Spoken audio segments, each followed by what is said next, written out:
Hi, and welcome to this fourth edition of the Get Funded podcast. My name's Steve Livingston, and this edition is brought to you by IP Tax Solutions, the innovation tax specialists. So, this is the third in a series of short snippets, bits of information, practical tips and advice all around the UK government tax incentives, being the Seed Enterprise Investment Scheme and the Enterprise Investment Scheme.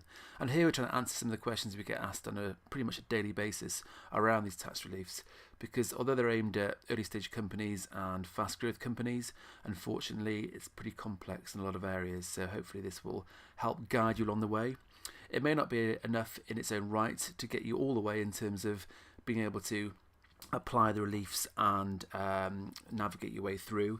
If you've got very simple affairs, it may be enough, but if not, then I suggest you get some professional advice, because this is not going to be specific maybe to your circumstances. But anyway, it should at least help get you as far as possible, and certainly arm you with questions if you want to ask some more detailed advice and get some help. Okay, so this fourth edition is Get Ready to Slice the Pie.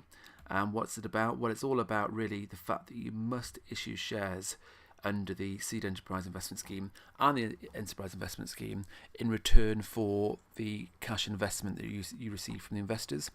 It's got to be an issue of shares, a fresh issue of shares. Loans do not count for these purposes. And a lot of companies, a lot of founders go wrong here, where perhaps there's been a loan made early doors and then they want to convert it into share capital further down the line and claim either SEIS and or EIS on that particular investment, on that particular loan. You can't do that under current rules. Now, there has been talk about extending it to convertible loans to make those eligible. But at the time of recording this in May 2015, it's not allowable. Got to be cash in day one, issue of shares, and then you're okay. If there's a loan in that gets converted, that's not okay. And likewise, neither is a transfer of shares. So say you've got a founder who's got 100% of the company and they want to transfer shares to an investor coming in. That doesn't work. It's got to be the company issuing shares in itself to the incoming investors. Obviously, things to watch around that in terms of getting your sort of paperwork right for issues of shares. But one of the things that HMRC are very concerned with and look at in detail, if asked, is it's the date on which the investor is entered on the share register. That is the date of issue of shares for their purposes, and there's some case law to justify that particular view. The type of shares is very important here. It's got to be full risk ordinary shares the investors receive. They can't receive preferential rights. Given the attractive tax incentives they're getting in any case, it would be slightly unfair if they were to also get preferential shares.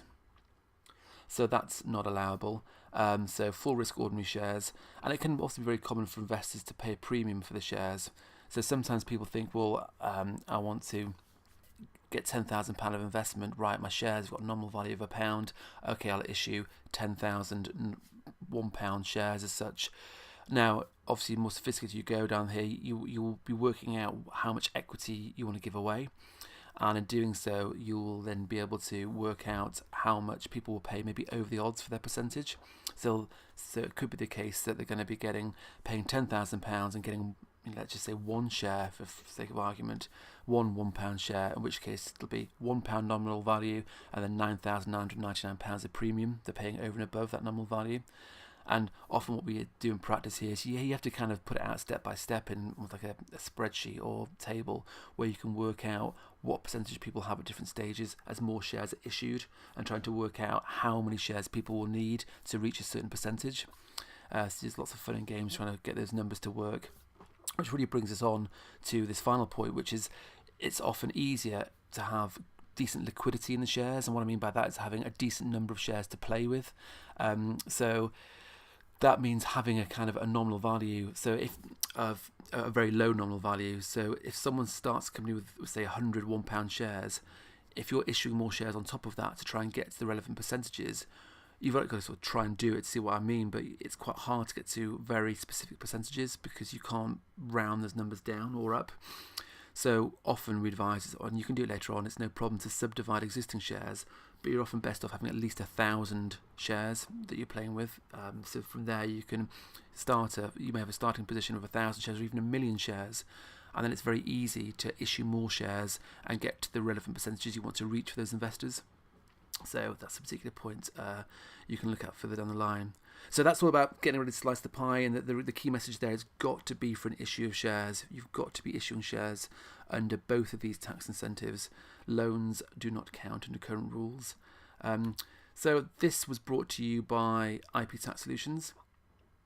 If you'd like to learn more, you can reach out to us at IP Tax Solutions, the innovation tax specialists, and we specialise in SEIS, EIS, also R&D tax credits and the patent box.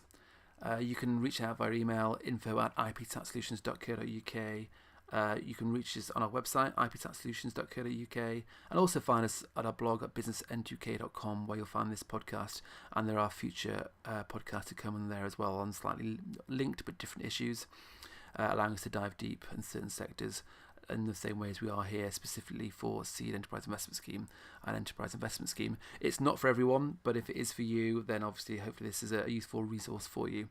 You can all give us a call on 0161 961 0096. So that wraps up this particular episode. My name's Steve Livingston. I hope you found that useful. Thanks for listening.